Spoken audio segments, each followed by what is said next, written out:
When it comes to moving to Orlando, there's a lot of things people love about this area and city in particular. But hey, guess what? There are some things that can cause you to run away. And I don't think everyone talks about some of these things in here, because it's really easy to say like, oh, the city's so great. There's a lot of awesome things here. Just like when me and my family made the decision to move here, there's a lot of things we love about it, especially having young kids. But it's not just all theme parks, fun, and sun. There's a lot of things that people don't like about the city. Heck, one of them tends to be on my cup right there. And what people really need to realize is there are many things that are going to cause you to turn away from the city. And in this video, I'm going to give you 8 reasons why you probably don't want to move to Orlando. And honestly, they're all kind of really Florida situated in some, but a lot of them are very specific to Orlando. Things that honestly might catch you off guard. And if you're not prepared for it mentally, like, you probably shouldn't move here. Okay, so the first thing I'm going to talk about is if you're not a fan of Jesus, I can't talk. What? If you're not a fan of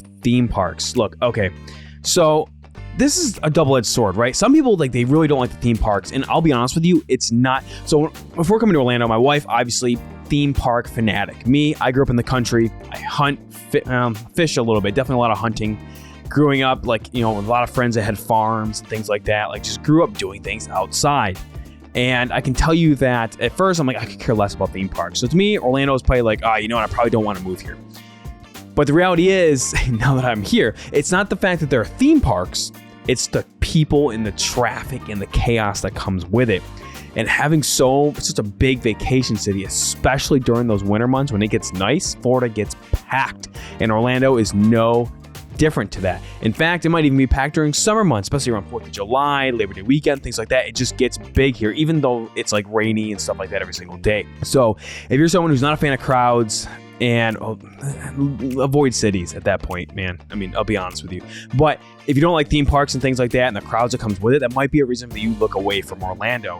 But I'll be honest with you, the reason that we love Orlando, it is one of those cities where it kind of joins both those worlds. But that traffic and like that wintertime chaos that comes from living in such a big vacation city, it's a tourist destination, it can get a lot of people. Now, obviously, if you're looking to move here and you need to have an idea of where you need to live, where you can avoid that, but still be close to all those amenities, hey, that's why me and my team exist to help you through that. Hey, thank you so much for watching this video. I just want to take a quick second to let you know that we love dropping videos for you every single week, just like this, to help people like yourself make the move to Orlando, just like I did years ago. Also, while you're watching this video and we drop information for you, don't forget to hit like and subscribe. But more importantly, if you're looking to make a move out here, obviously, my name is Cameron Hodge with eXp Realty, and what I specialize with me and my team is helping people like yourself make that move to Orlando. But not just move here, actually move here and help you with the decisions that you need to make sure that you have a good life guaranteed when you get here. Because no one wants you to get here to like just make a bad decision and live in the wrong area and not make those right choices. So if that's you and you need help making that plan when making a move out here, this number popping up below is how you can get a hold of me and the team. Or if that's not fast enough, down in the description there is a Zoom link where you can schedule a one-on-one Zoom call with me. We can sit down and create that perfect plan for you. And again, thank you so much for watching the video, and let's get back to it.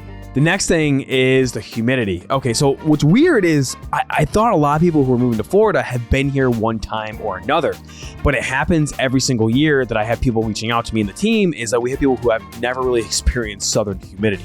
Okay, and it is brutal, especially if you're someone who tries to keep their hair a certain way, or you're working in a job where you have to work outside. You're not just running from AC building to AC building. It can get you pretty hard, especially during the dead of summer, right? Like that humidity just is off the charts, and you need to understand that if you're not used to it, it's gonna get you, and it's gonna bite you pretty hard. The thing with humidity, I don't know. I'll be honest with you, living in a lot of different climates, from the cold in the Northeast to, you know, being in hot Pacific Island areas like, you know, Hawaii, Guam, Okinawa, Florida is not that bad. But some people don't have that perspective. So, I mean, I've been in places like Okinawa where it felt like Arizona and Florida combined. Like the heat of Arizona. And there was one day I remember it was 120 outside and it was 100% humidity. It was oh my God, brutal. If you've ever been on aircraft carriers, you know what I'm talking about. But so Florida humidity, if you look at that scale, not that bad. Okay. But a lot of people just haven't experienced how bad it can get. Now, I will tell you, the cool thing about Florida is if you're someone who's in a position that you can go somewhere else for the summer, a lot of people do that and they just stay here during the winter. And that's great because obviously they're getting the best of both worlds. Like if you're heading up north for the summer, or maybe back to the West Coast. It doesn't really matter, but you get to avoid that humidity that's so bad. Obviously, the humidity is always here in Florida, but someone who either has dry skin or algae problems and things like that, I don't know. I don't mind the humidity. But if you're not used to it, you gotta come and you gotta experience it because it can hit you like a ton of bricks. Now, you'll shower in the morning and then you go outside immediately and you're like, oh, great. I feel like I haven't showered in weeks because it just gets that bad. But like I said, if you're working inside, I mean, you're gonna sweat you know what off going from building to building. It's like a sauna in here. But I mean, look, it's one of the things, like there are cons to living anywhere, and that humidity is brutal. It gets you. And when your AC stops working, you'll know it. So it's obviously making sure that you're in a position where you understand that, because I mean, the last thing I'm going to want is for you to get here and just hate your life when you're doing it. Now, the third thing, so I'm going to bring it up again, but it's not just related to theme parks, right? Remember how I talked about how the theme parks, all the people and the traffic that come with it? Well, guess what? Orlando is expanding so fast that traffic's bad all the time. Right? It's a city, but it's a growing city. And this goes for the entire Central Florida area. I mean, I think every Florida metro at this point is just expanding faster than they can build. And sure, there's like public works projects in progress where they're trying to make the 4 wider, or they're trying to make more on and off ramps. And the solutions are slowly in place. But, you know, when you're relying on the government, they're very slow with how they do things. And obviously it's a lot easier for someone to say, I'm moving to Florida today and the Orlando area today than the government to convene and allocate budgets to really expand infrastructure. So what you're having is a lot of people moving to a lot of these cities and sub-cities of the Orlando area, and roads are just not expanding fast enough. So the traffic is only getting worse and worse. Now, coming from California before this, so like I said, I grew up in New York. I grew up in the country. We had one regular stoplight and then a flashing red light in my hometown. Some people had like none of that. Okay, so I'm not like the small Midwest towns, but still a small town by a lot of stretch of the imagination. And coming here, traffic's always bad. But, you know, I've seen what California is, right, when it comes to their infrastructure and things like that. And they're still trying to update it with all the people. And really, you're not going to avoid it. You're moving to somewhere that is expanding and people are moving to every single day. It is one of the top relocation states still, even as COVID is passed and all that craziness. So you're not going to avoid it. Now, I will tell you, there are places of Orlando that you can avoid it in. But really the big thing is look, traffic is here to stay. And it's probably not going to get any better, especially with how popular this city is. So really what's your next decision is you have to make sure where you live, where you work, and you kind of build out that plan. Because I promise you, it's one of those things to where if you think that you can make that long drive to work or wherever you need to go every day, it's going to hit you hard. And if you're not used to sitting in those long traffic lines, or you're coming here to avoid that, you need to make sure that that plan is in place to avoid making bad decisions. So you got to be careful when doing that, because that traffic can really just destroy you. Actually, weird thought. One thing I thought was really weird, like every state has its issues. I mean, Florida drivers are insane. I mean, not Florida, I'm sorry. Well, they are, but Arizona was bad too, visiting friends in Phoenix. But one thing I don't understand about Florida is, and maybe someone in the comments could elaborate, I don't understand why there's so much like blown out tires on the road. I've never lived somewhere that has so much blown out tires. Is people are just not changing them? Or is it because of the heat and humidity that it just creates like a situation where tires are just blowing out more in semis? I don't know. So someone can let me know in the comments below if you know the answer to that. I'd love to know, because I really don't know. Could I look it up? Yeah, I could. But I have a lot of things going on with 3 kids and kind of running this business to help you guys get to Orlando. So, but if you know, let me know in the comments below, because it's just crazy to me how much blown out tires are on the road. And the fourth thing is playing the other thing, but so you don't like being around a lot of people. Like I said, it's not like, and each part of this involves around traffic, people, things like that. This one is more tailored towards if you don't like being super on top of people. Now, thankfully, there's a lot of opportunity around Orlando to be in a situation where you're not crammed up on people. Like if you're like me, I came from San Diego, North County, San Diego before this, where we were living. And when we came out here, we needed some space. Now, we don't have a lot of space, right? Not over here with like a 20-acre budget, but I wanted some space. We didn't want an HOA. No suburb living. No, I'd rather have a town feel. And that has to be a small town, right? Like most areas around Orlando are not a small town. But look, we wanted to be somewhere where we didn't feel like we were on top of people. Now that is still existing here in Orlando. It's really easy to find regardless of your budget. The thing you need to understand is when it comes to being on top of people is that if you want to be in where a lot of the stuff is, you you're probably going to be in suburb living. So if you're trying to avoid being around people pretty heavily, you got to be careful. Now, a lot of people, they come to move to Orlando, they reach out to me, we sit down with me and my team, and we work out a plan. And what happens is they're like, look, Cameron, I want all this space. I want a fenced yard. I want all these things. And they start to realize that, and I say this all the time in my videos, Florida isn't a place where you can just go crazy, go nuts, because inflation hit Florida pretty hard. It's not like in the middle of the Midwest. We got some expensive homes here still too, okay? And people understand, they're like, oh, wow, I can get a house here instead of a condo, but I can't get as big of a house as I thought. We're not Texas or things like that, or middle of nowhere. Orlando is a big hub, and a lot of people are moving here, supply, demand, yada, yada, all that fun stuff, right? And it's one of those cities where like you might have to live on top of people in the beginning, or you might have to drive a little bit farther to work or what have it in order to get that space that you need. So you have to understand that if you don't like living next to people, or you want some more space when you get here, be aware that you might have to sacrifice some things in order to get that. Now, maybe not. Maybe you're someone who your budget's amazing and you're rock solid, awesome. But hey, it's not one of those states where you can just, get out of it and make it happen. Now, the next thing they might cause you to not want to move to Orlando is the fact that we don't really have sports here. Like, I know there's professional basketball, right? This is great. There's gonna be sub-sports teams. Look, the thing is, if you're like me, then you're watching this video, then hey, we have a lot in common. I'm really big into football and hockey. Huge things. Now, I will say, you can just drive over to Tampa and you can get all of that. So I don't think it's a negative, but some people are huge sports fans and they're like, I want season tickets. Even if they're not my team, I want to go watch every single football or hockey game because I freaking love it. Look, I get that. I'm aligned with you. For me, I'm okay not having those season tickets, and I'll just drive to Tampa when my team comes to town. And any Buffalo Sabres or Bills fans, hey, welcome to company. Now, for me, if you're a basketball fan, great. The professional, Orlando Magic here, I'm not a huge basketball person. Like I said, I grew up near about an hour or so east of Buffalo, New York, right? So for me, it's football and hockey. That's what we had growing up. Not huge baseball fan or basketball or stuff like that. To be honest, I barely watch sports to begin with, just because I've gotten so busy in life having kids and stuff. But like, if you're someone who's really obsessed about those sports, then this might not be the city location for you. Because if you're trying to get that stuff every day, then, taking that long drive to Tampa might start to eat into you and might get kind of annoying if you're really trying to be in those events every single weekend during the season, or during the week for the season. So, and now, like I say, if you're in professional basketball, great. This doesn't apply. It's not a negative. But for those of you like me who are just really big into those, the staple, basketball, football, things like that, baseball, not going to find that here in Orlando. Like I said, there's always sub teams, but if you're looking for professional sports, then hey, I don't think this is the sports city per se. It's a big tourist city, attractions, things like that. And I think that's what Orlando excels at, not so much being a sports city. Now, the next one is you are far from friends and family, potentially. Now, a lot of clients we have moving out here, they're in a situation where they have friends out here, and that's great. But if you're like me and my wife, when we made the final decision to move out here, we had no one. Okay.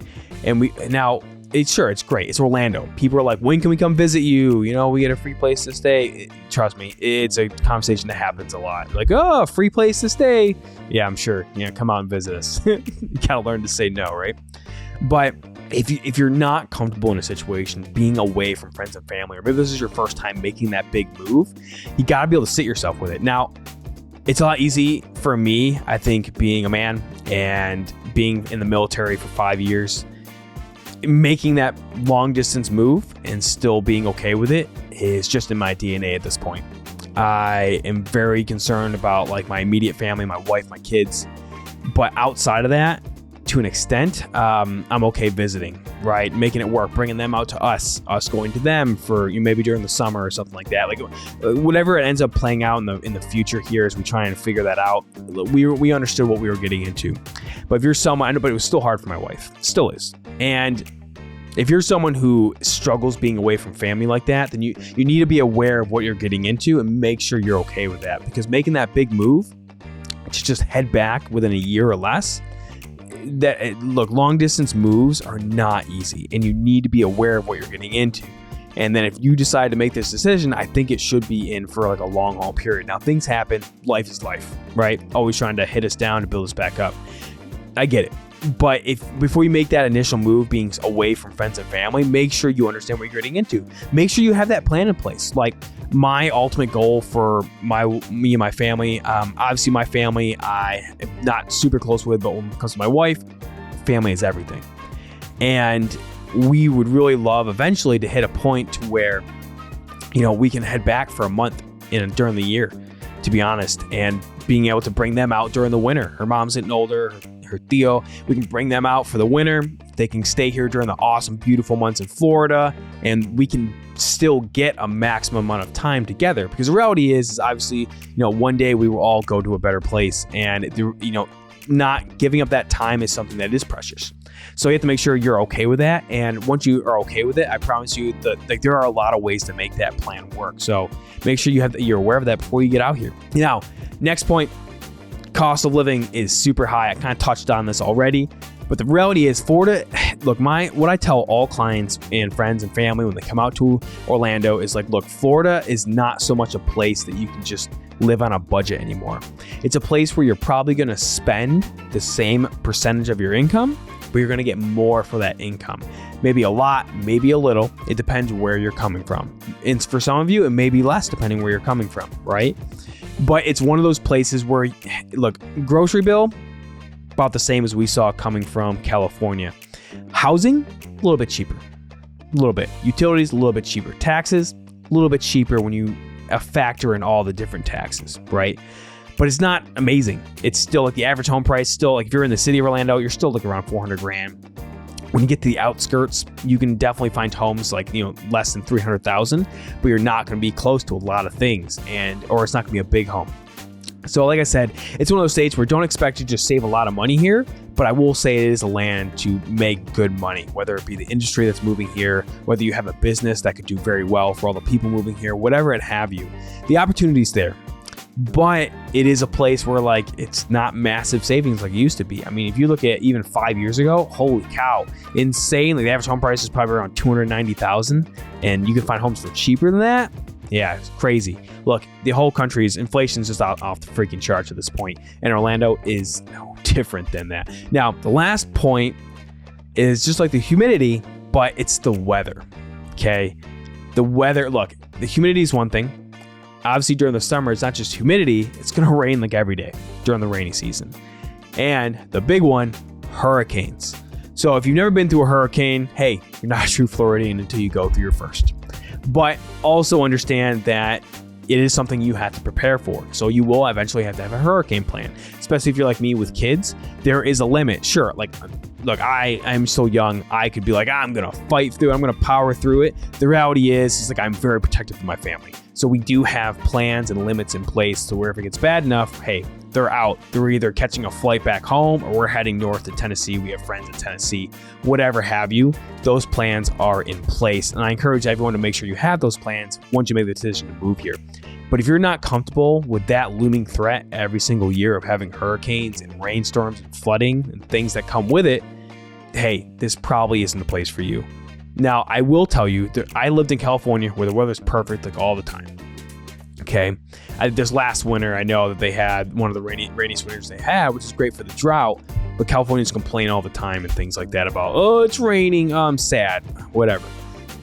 I will tell you, and look, I will fight anyone on this. I don't care if there's really studies or anything on it. It's when you live at somewhere where natural disasters happen frequently, every single year, people tend to be closer.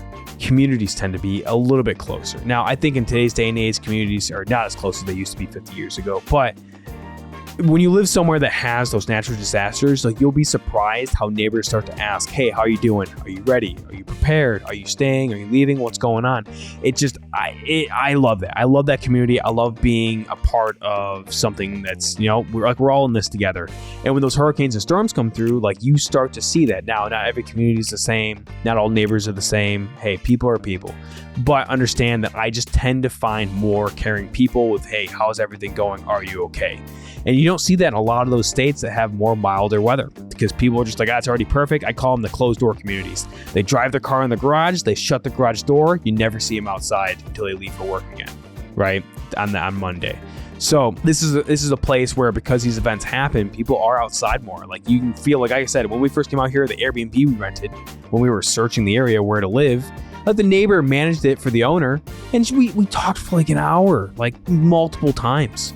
She's from Canada. They moved from Canada 20 years ago. They've been living in, Lake Alfred ever since. And like, it was awesome. I'm pretty sure I still have her number on my phone to this day, I think.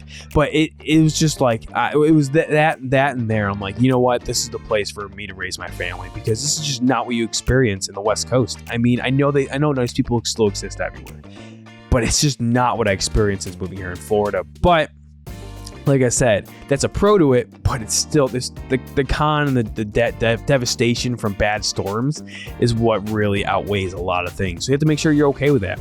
I hope you got value from these many things that could cause you from not wanting to live in Orlando. But if you are like me and you ignored all of them and you knew this is the place for you, like I said before, my team and me, we are very passionate about how people like yourself are relocating to Orlando. And it's not just a matter of getting you here, it's making sure you get here and you're guaranteed to have a happy life once you get here.